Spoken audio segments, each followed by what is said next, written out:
What it do, YouTube, and welcome back to another solid reaction. And today, man, we got the Charles Barkley, bro. I've been trying to really get into the Charles Barkley scene because I've been seeing him do some wild stuff, bro. Like, I swear he is probably one of the most physical players, big men I've ever seen, and it's just the way he plays the game that shows so much difference in it, man. But man, if this is your first time seeing your boy solid on the screen and you love these reactions, bro, do me a favor, man, hit that like button, subscribe to the channel, and turn your notifications on so you never miss another solid reaction. But today we're gonna be checking out how Charles Barkley became one of the greatest NBA players ever without a ring. But let's go ahead and get into this one. Legend of Winning, aka Low, and I'm back with another video.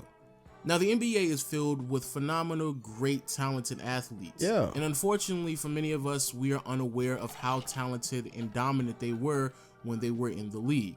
Now, regardless if it's because we've forgotten how great they were or if you were just too young to witness their dominance, what I decided to do is start making more videos focusing on some of the players throughout NBA history that people don't spend that much time talking about. So in my first video, in light of his 55th birthday, what I decided to do was talk about Charles Barkley and how great of a player he was when he was in the league.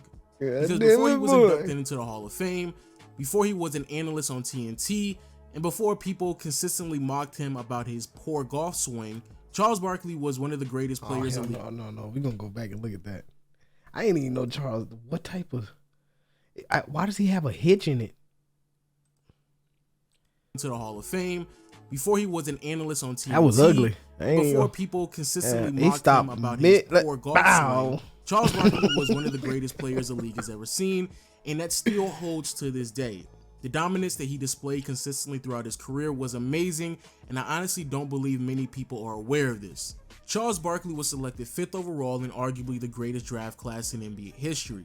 Yeah. And despite the fact that he was vastly overweight and undersized for his position, the Philadelphia 76ers couldn't overlook his talents. Charles Barkley, for a 6'4", 6'5" power forward, was incredibly athletic, his tenacity was contagious, and offensively, he was a beast. And even though Barkley did not want to be selected by the Philadelphia 76ers, him being drafted by the organization is probably the greatest thing that ever happened to his career, because due to his own decision making on putting on the weight, Charles Barkley was put at a massive disadvantage entering the league. But fortunately for him, the organization had a plethora of veteran players, 2 well-known players in Moses Malone and Dr. J. Because of this veteran leadership, they were able to steer the young power forward in the right direction, and Barkley started to shed the pounds immediately. And once the weight was shed, Charles Barkley's minutes and his impact was significantly increased. Charles Barkley finished his rookie season averaging 14 points, averaging over 8 rebounds, nearly 2 assists, a steal, and a block, while only starting 60 games and playing less than 30 minutes. And Charles Barkley continued to impress in the postseason. The Philadelphia 76ers during this year was still one of the better teams in the league, and so making it to the Eastern Conference Finals was not a surprise. However, what was a surprise was the performance that Charles Barkley was able to display in his first start in the postseason against the Boston Celtics. In Game 4 of the conference finals, Charles Barkley will post up 15 points and 20 rebounds against Kevin McHale, Larry Bird, and Robert Parrish. Which is unfortunately, damn Philadelphia good. 76ers were losing 5, but with the new experiences that Charles Barkley was able to gain his rookie season, he was thus ready to start in his sophomore year. And in his second year in the league, Charles Barkley he got up there. Hold on, whoa, Charles. Hold on. You got up there. You got a left kid under that Cadillac, don't you? In his second year in the league, Charles Barkley definitely did not disappoint. In his second year in the league, Charles Barkley immediately became a double-double player, averaging 20 points, nearly 13 rebounds, almost 4 assists, 2 steals, and over a block and a half, while converting on 57% of his shots. I'm going to get that. Good because stuff. the Philadelphia 76ers felt very confident about the progression of Charles Barkley, the Philadelphia 76ers felt confident in making that transition from moving away from some of the older veterans in Dr. J, Moses Malone, and Mo Cheeks, and building around the round mound of rebound in Charles Barkley. So over the next several seasons, the organization started to rebuild around Charles Barkley. And during this time period, Charles Barkley continued to progress as a player, consistently averaging over 23 points, giving around 11 to 14 rebounds, 3 to 5 assists, consistently giving you a steal or 2 and nearly a block as well. Give me this back and give me that. Great efficiency from the field. And by Charles the is 1989 fast, bro. That's a 1990 big season, dude that Charles can Barkley move. had the greatest season he had ever had as a pro. Look at that. During that season, he Ooh. averaged nearly 25 points, almost 12 Yeah, rebounds, he climbed the nearly 4 building on him. assists, nearly 2 steals, while converting on 60% of his shots. The Philadelphia 76ers would finish that season with a record of 53 and 59, which is the greatest record that the organization had since they decided to move on without Dr. J and Moses Malone. And with that amount of success, Charles Barkley spearheaded his name in the MVP race and nearly almost came out victorious. See, that season, Magic Johnson would go on to win the MVP. However, Charles Barkley actually finished with the most first place votes and actually finished in the race ahead of Michael Jordan. And even to this day, many people, including Charles Barkley, are very adamant that he probably should have won MVP that season. I wouldn't doubt it. Because even though, yes, Magic Johnson was viewed as the more complete player, if you look at the roster that Charles Barkley was carrying at that time, it really wasn't that many well-known faces on the roster. And speaking of not having familiar faces, this became a problem with Charles Barkley in the Philadelphia 76ers. Because sure, Charles Barkley was putting up ridiculous stat nines, consistently giving you double-doubles, scoring 20 plus points. Athletically, he was dunking on people. Boy, his leaping skills were amazing. Oh my God. Being able to He block just climbing shots the building. Look at that climb. 6'4". Look at that. His tenacity was impeccable, and just watching him on the court was astonishing on a night-to-night basis, especially because it was very clear that Charles Barkley was giving it his all. But unfortunately, that could not have been said about the Philadelphia 76ers as they continue to struggle to build a competent roster around Charles Barkley. See, because if it was me, during this time, the Pistons were breaking up. I'm going to at least try to get Rodman one, because I think Rodman and Charles Barkley probably wouldn't have got along perfectly, but I think it would have made it a little bit easier. And then I would have been looking at other little, like, you don't need the major jewels, you need the small jewels. Let me think of somebody else. Kenny. This is around the time when Kenny was playing. I would have got Kenny to Jet Smith. You put Kenny and Charles together, that's dominant. Big men that were probably still, that were relevant. I would want to get a veteran, like somebody who got some age on them that would still be playing, or like kind of on the tail end of their game, to put with Charles Barkley. Because you don't want to give him somebody who's young, because then Charles is just sitting there, babysitting. You need to give him somebody who kind of knows the game already and can go with it. I don't know who I would put there, but that's something that you would look at. I think the 76ers just thought, okay, we have Charles Barkley, one of the greatest players on the court right now. Let's just get the cheapest players for the cheapest amount, so we're just making money. They didn't care to win championships. They just wanted to fill the seats. I'm not trying to belittle. I'm just saying that's how it feels. And after the 1990 season, Charles Barkley only played 2 more years for the Philadelphia 76ers, both of which were, again, statistically phenomenal. In 1991, he averaged nearly 28 points, 10 rebounds, 4 assists, over a steal and a half, while converting on 57% of his shots.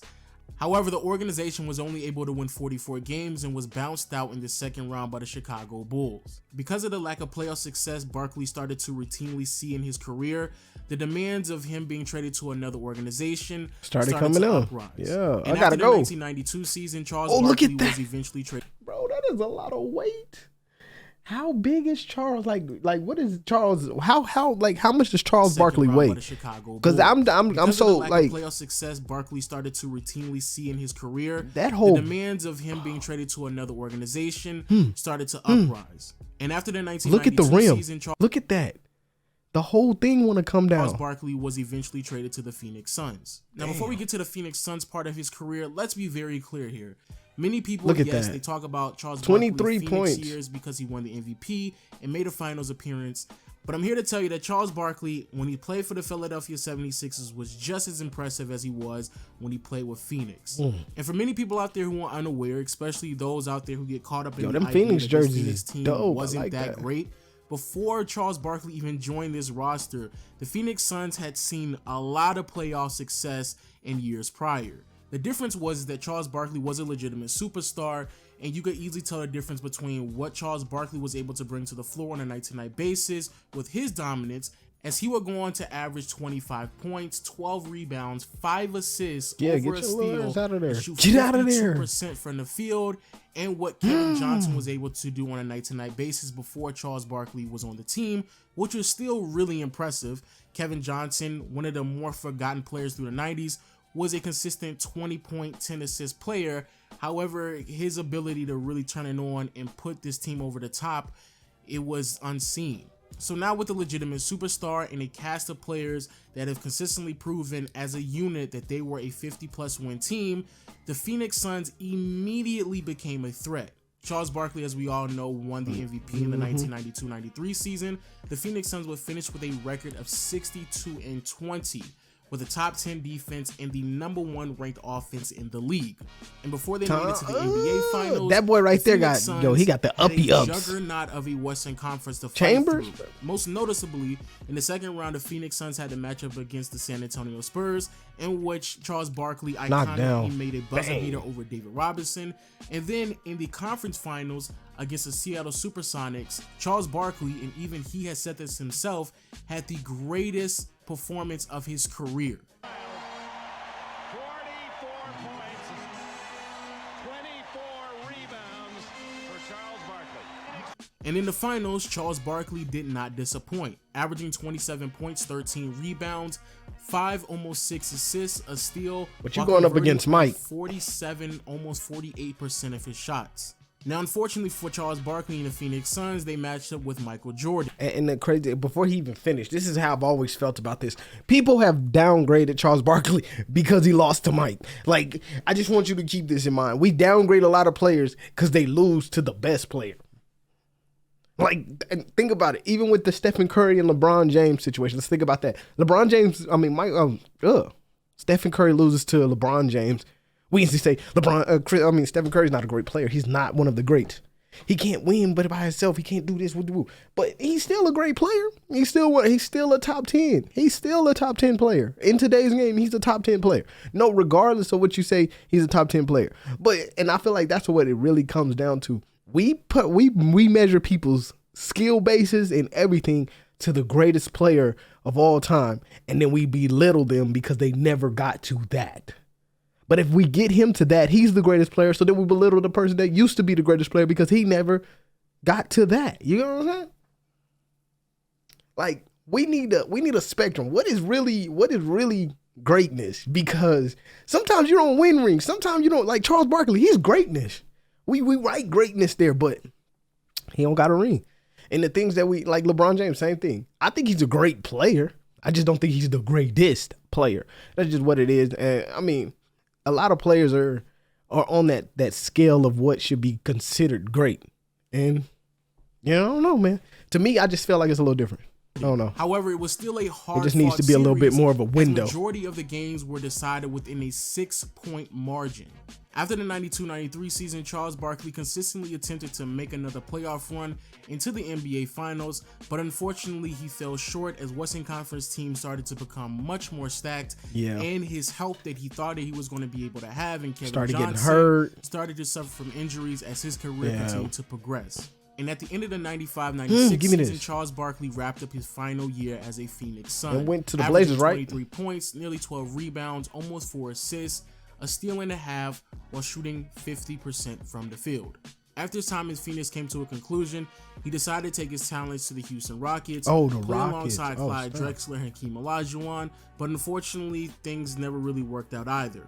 At this point in Charles Barkley's career, along with some of the years in Phoenix, it became very obvious, despite the fact that he was still putting up really good numbers, especially for someone at his age, his inability to play defense at an elite level, or even sometimes his ability to play defense at all, really started to hurt the teams that he was on.